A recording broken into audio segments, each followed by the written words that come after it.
Two big obstacles that are getting in the way of you finding the right therapist. Number one, not having enough time. The idea that you don't have enough time. Think about it as a cognitive distortion. When you say, I don't have enough time, think of it as you distorting your own reality. You don't have time, you make time. So making time to find the right therapist is really important. And I think something that will help you do that is thinking about the value that it will add to your life.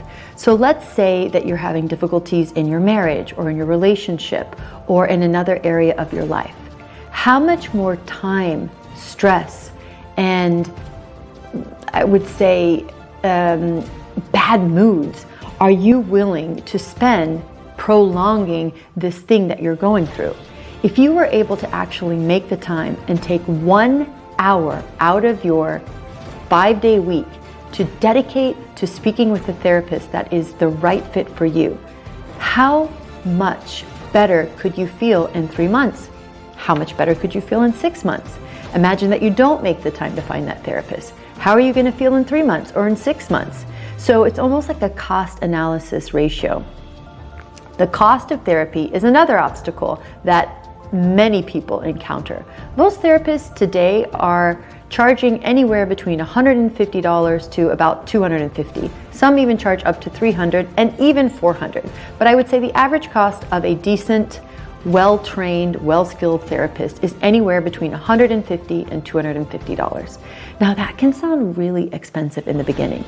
Think about you scheduling a session with a therapist that's charging $200 an hour and you see her once a week or you see him once a week. That's $800 out of your pocket. Now, most Americans can't afford that. So yes, you can use your insurance if you're lucky to have that. But if you don't and you're really strapped for cash, then it makes absolute sense that now is not the right time for therapy. But think of it as an investment in your future. Let's say you do have the $800 available to spend. Think about the impact that it could have in your life in 3 to 6 months from now. If you don't do anything at all, then the problem that you're facing will most likely be the same. You have to be willing to do at least one thing differently. And one thing different that you can do is make the time to interview a couple of therapists. Go to psychology.com or psychologytoday.com and type in your zip code and see what therapists are in your area. Look at the profiles. Some of them may have some videos. Look at the picture and just see which therapist that you might feel an automatic connection to in that 2 seconds of your unconscious bias. Then, once you narrow down your search to 2 or 3 therapists that feel right just from that first read of their profile, make the time to give them a call. Now, not all therapists actually call you back in time. So at least one of them hopefully will. The 1 or 2 therapists that do call you back, ask them if they can give you a 15-minute consultation. Now, some do, some don't. If they're willing to do that, see how you feel when you speak to them over the phone. My suggestion to you is that you want to feel good when you're speaking to that therapist. It's kind of like dating. Not every date is going to go well. Not every date is going to feel good.